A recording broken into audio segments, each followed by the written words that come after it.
If you're going to kill something, that's not a bad way to go. A child is more likely to comply with what an adult is asking. So any animal product you have is from a farmer that you know at home, and then anytime you go out to eat, you essentially eat vegan. Yeah. It's okay for me to walk up to someone and scam them out of $100 just because I like money and it's more convenient than working. I mean, scamming is work. I guess I would say I disagree with that statement. It would be better if I scammed a child out of the money.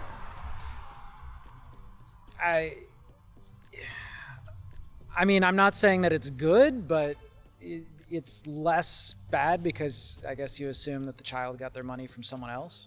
Let's say the child made their own money. Would you think it was better or worse? I would call it worse then. Okay, so then why would you say it was worse, I guess? Well, because it's harder for a child to make money than an adult. Okay. So then does the power dynamic play any role there? The fact that an adult is more powerful than a child, does that make it worse, better, or the same to you? I mean, a child is more likely to comply with what an adult is asking. So, yeah, I would say.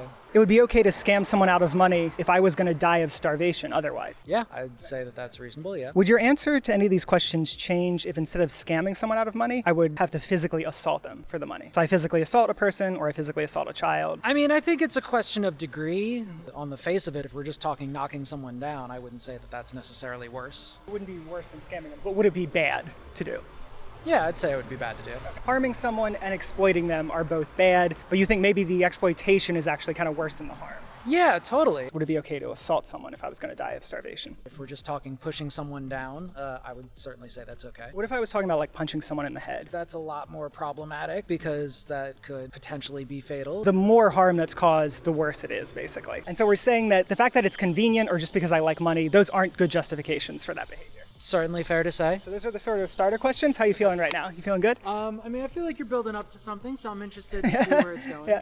Do you purchase or consume any sort of animal products, pigs, milk, eggs, chickens? Yes, I do. Do you think on the farms and slaughterhouses that those animals go to, do you think they are either exploited or harmed? I mean, certainly harmed. Dead is pretty irrevocable harm inflicted. How bad do you think the harm and suffering is, like on a scale of 1 to 10, would you say? On let's say the average farm. Average farm and within the United States, probably pretty bleak conditions under industrial settings. Yeah, so maybe I'm going to just kind of quickly describe to you just like the life of one animal, a pig. A lot of people don't know these things, and so I didn't know these things either. So it can be hard to hear, but I think it's something that I was happy I heard after I heard it, you know. So pigs, when they're babies, they are castrated, so their testicles are chopped off without painkillers. Then their tails and teeth are both cut out. And do you know why we might cut out tails and teeth? Something relating to the efficiency of making them bigger. The pigs tend to be crammed into small spaces. They kind of get distressed, and so they'll cannibalize each other. So they'll start with the tail and then cannibalize the pigs. And then do you know how pigs are killed? Assume some kind of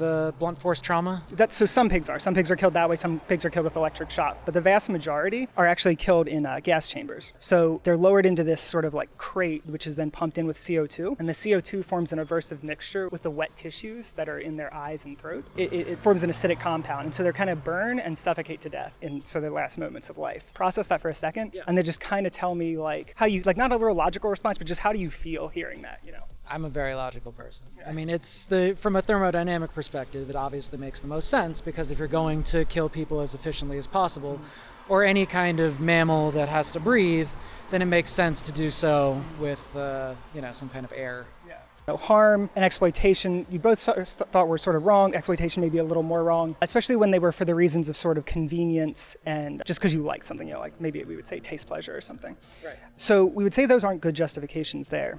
So I guess the thing I like to think about is, you know, let's assume like a pig could understand you or something. And that pig is like, why are you paying someone to put me in a gas chamber? What would you say to that pig, I guess? What would your justification be? I mean, I don't do that, so I don't have a justification. I'd have an explanation that was an unsatisfactory one, but it's the industrial production and consumption of life as a product, and we're all subject to it from some degree or another, and pigs getting the into the stick.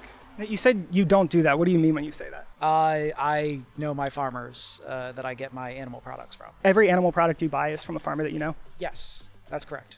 So when you go to restaurants, do you ever go to restaurants? I mean, only for things like tofu or black bean burgers or whatever. The lie detector test determined that was a lie. So this is crazy to me to hear. Okay, so the food that you eat at home is all from like a farmer that you know? In terms of animal proteins, yeah.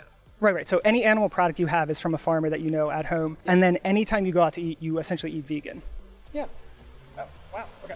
So then I guess what I would say here is the farmers that you know, right? Yeah. Do those farmers slaughter their animals on site, or do they send them to a slaughterhouse? Well, there's a centralized processing facility in Orange County that a lot of the farmers use. It is also a halal facility, which does not in itself, I haven't seen it myself, but I do believe that the halal practices, when strictly followed, are going to be far more, less damaging than the industrial practices. How do they kill an animal in halal? I believe it's with blades. Yeah, they hang them upside down from chains, Yes. and then they draw a blade across their throat. Yes. Would you say that that is a humane thing to do, to kill an animal that doesn't want to die by slitting its throat? I would say if you're going to kill something, that's not a bad way to go. But is it humane if you don't have to kill the animal? Well, if you don't have to kill something, then no, you shouldn't. Well, if you don't have to kill something, then no, you shouldn't. Do we have to kill those animals? I would say that these animals have been bred over thousands of years for certain lifestyles, and there is something of a symbiotic relationship with people that has developed, and there are more thoughtful ways of engaging in that life cycle than doing it on an industrial scale. So, but do we have to kill them though? I would say that if we did not, many of these animals' own genetics would make them largely unsuited for life on this earth. So it is a bit of a paradox, because for a great number of domesticated animals, if we did not continue to raise them in the way that we do, then many of them just simply would not exist. I guess my question is sort of, why is that a problem? If cows cease to exist, that means that we would cease to kill them, cease to put them through terrible conditions, cease to do all those things. To the individual, right, on all the individuals that'll keep coming into existence, right? Do they care that their cow genetics are lost? You know what I mean? Well, I think about it more in terms of just a stable ecosystem, all of which include predator relationships.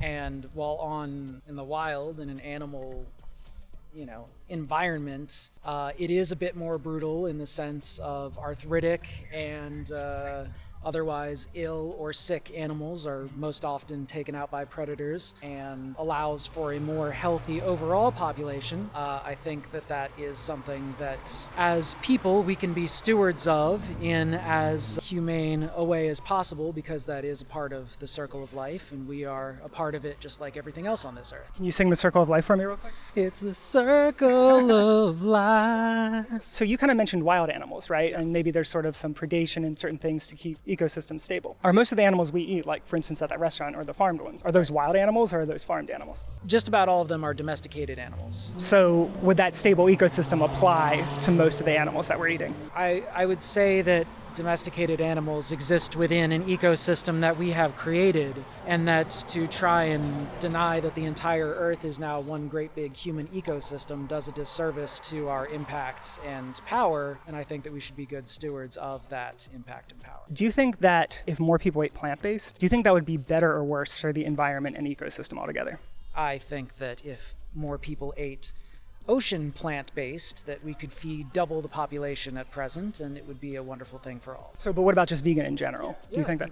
I think it's a great thing. I think plants are a wonderful part of said ecosystem. So actually, this is kind of what I was talking about with thermodynamics before. One of the largest papers ever written, he looked at all these different farms, all these different crops, all these, everything. It's a huge study. And what he found is in almost every instance, buying plants is better for the environment than buying animals. Even if you take the best animal farms and the worst plant farms, if you look at the worst lentils versus the best beef, the lentils kill them, both in terms of CO2, eutrophication, acidification, a bunch of environmental measures. Oh yeah, totally. So I think most of the evidence points in the direction that going more plant-based is actually better for the ecosystem. 100%. We've also got pandemic risks. So pandemics tend to crop up most of the time from dense farming practices. So when there's a bunch of animals crammed together. Right. It just was makes not Cortez, it was his pigs. Yeah, exactly. There you go. It seems that you're kind of sort of seem to be educated about this. Seems like you're sort of curious and things like that. Mm-hmm. What sort of barriers do you think there might be from you eating a plant-based diet, for instance, or going vegan?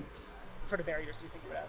I mean, if I only had the option of buying my plant-based foods from Walmart, then I would be getting very large plants that were mostly water and not as nutrient dense as the ones that I'm fortunately able to get at my local farmer's market. If you were, sorry, are you talking about plants in both instances? Yes. Okay. Yeah, so... because industrial plant production also makes them giant, but it's mostly water weight and not as nutrient dense. So I guess what would your objection be? Because you kind of said if I had to shop at Walmart, I wouldn't, but No, it doesn't sound like you have to shop at Walmart. It would make it more difficult for me to eat more plants in my diet because they would not be as good as the ones that I currently have access to. But could you go vegan by eating the ones at your farmer's market? Yeah, totally. It's a great farmer's market. Yeah. So I guess that's what I'm kind of asking. Like, what would be the barrier to going vegan then, or were you going plant-based? Would be like I guess like personally, like what would be the biggest thing holding you back? And you can be honest here. Okay. Let me tell you what I'll tell you what mine was before I went. Yeah. It's just a question of I prefer to have animal-based proteins in my diet. For like what reason, I guess? I like how it tastes. I like to cook. I do think there are nutritional aspects. There are. So if you enjoyed this video and want to help me make this my full-time career, check out my Patreon in the description. And shout out to Ryan O'Neill, Tom Eisenweiss, Nutbase News, and Matthew Lara.